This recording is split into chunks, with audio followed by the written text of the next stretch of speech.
정말로 스트레스를 받으면 배가 고파질까요? 목이 마르면 배가 고플까요? 나이가 들면 입맛이 떨어지는 건 사실일까요? 그리고 성욕이 채워지지 않는다면 식욕이 땡기는 거, 배가 고파지는 게 사실일까요? 마지막으로 수면력이 채워지지 않는다, 잠이 부족하면 배가 고플까요? 이렇게 5가지를 한번 알아보도록 할게요. 안녕하세요, 내과점의 닥터케입니다.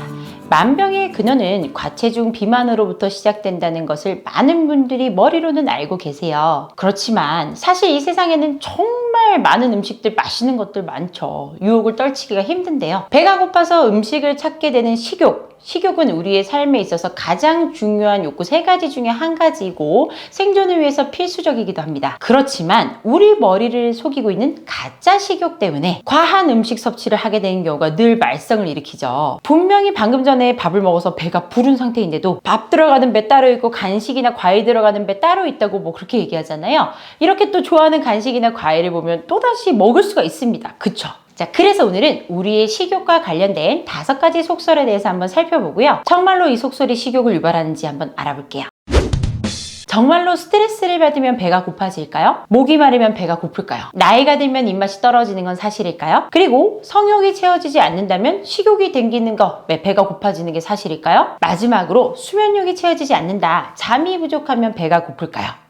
이렇게 5가지를 한번 알아보도록 할게요. 자, 먼저 스트레스를 받으면 배가 고파지는지에 대해서 한번 살펴볼게요. 자, 기존 영상들에서 한 번씩 제가 언급한 적이 있어요. 우리의 몸은 스트레스를 받으면 몸속 스트레스 때문에 콜티솔이라는 스트레스 호르몬을 분비시키게 돼요. 자, 이 콜티솔의 다양한 기능 중에서 식욕 억제 호르몬인 렙틴의 기능을 약화시키는 기능이 있어요. 자, 우리가 충분히 식사량을 채워서 렙틴이라는 호르몬이 나와요. 그러면 이제 우리가 배가 부르다는 얘기거든요. 그렇게 식욕 억제 호르몬이 나오는데도 콜티솔이 같이 나오게 되면 이 콜티솔이 식욕 억제 호르몬인 렙틴의 작용을 방해해버리는 거예요. 그래서 몸속 세포 수용체에서 렙틴의 얘기를 잘 듣지를 않게 됩니다. 그렇기 때문에 스트레스를 받으면 식욕 억제가 안 되면서 배가 고파지게 되죠. 여기서 나타날 수 있는 또 하나의 큰 문제점은 일반적으로 정상적인 영양곡을 위한 식욕 해소가 아니라 스트레스에 대한 해소와 쾌락을 얻기 위해서 그렇게 음식을 찾는 행위가 습관이 돼버릴 수가 있어요. 그러면 음식 중독에 빠질 수가 있습니다. 이렇게 음식 중독에 빠지게 되면 정상적인 뇌 회로 시스템이 망가지게 되면서 음식 섭취에 대한 통제력을 상실하게 되고 점점 더 음식을 찾게 돼요. 이때 음식을 찾지 않으면 초조해지는 금단 현상까지 일어날 수 있습니다. 그렇기 때문에 이를 예방하기 위해서라도 스트레스를 폭식이 아닌 다른 방법으로 해소할 수 있도록 노력을 해주셔야 돼요. 자, 2번째로 알아볼게요. 목이 마르면 식욕이 증가할까요? 결론부터 말씀드리면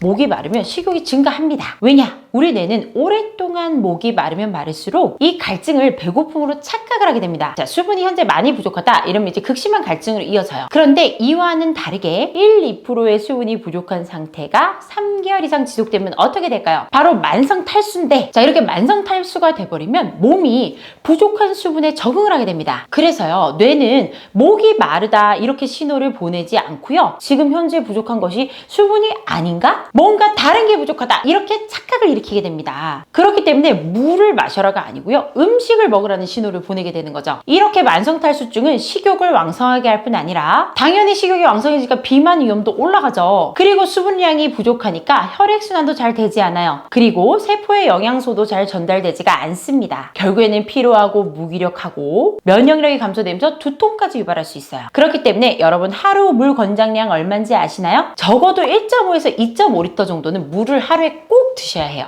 아시겠죠? 자, 그럼 3번째 볼게요. 나이가 들수록 식욕이 감소할까요? 속설처럼 나이와 입맛은 연관관계가 있습니다. 우리가 나이가 들면서 입맛이 사라지고 식사를 제때 챙기지 못하는 이유는 위 탄력성이 떨어지고 위의 기능이 떨어지기 때문에 음식을 제대로 소화시켜서 내려보내는 그 기능이 떨어지기 때문이에요. 더군다나 우리 몸의 노화가 진행될수록 십이지장에서 분비되는 식욕 억제 호르몬 중에 하나인 콜레시스토킨의 혈중 농도는 높아지고 우리 식욕을 돋울 수 있는 노르에피네프린은 감소하게 됩니다.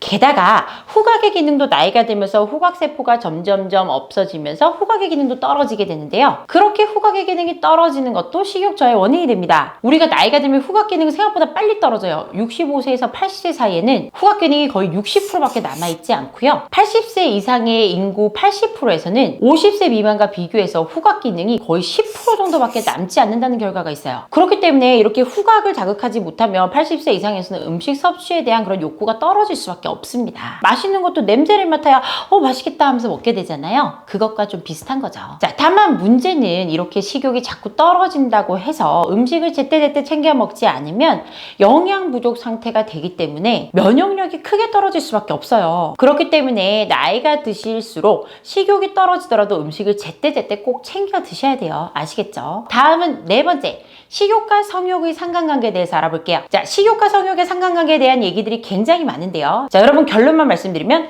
성욕의 결핍은 배고픔으로 이어지게 됩니다. 왜냐? 뇌의 시상하부에는 욕구에 관련되는 포만 중추가 있어요. 자, 이 중추는요, 식사나 성관계 같은 모든 그런 욕구에 대한 신호들을 총괄적으로 관리합니다. 중추 겉면에는 단백질을 받아들이는 수용체가 있어요. 특히 식욕을 누르고 포만감을 느끼게 하는 CART 단백질과 식욕을 불러일으키는 MPI 단백질에 의해서 우리의 식욕이 조절이 되게 되는데요. 두 단백질 중에 더 많이 분비된 쪽이 이 수용체를 차지하게 됩니다. 자, 그런데 성욕이 결핍되게 되면 MPI 단백질이 포만 중추를 차지하게 돼요. 그렇게 MPI 단백질이 포만 중추를 차지하게 되면 이 포만 중추에서 배고프다는 신호를 보내게 됩니다.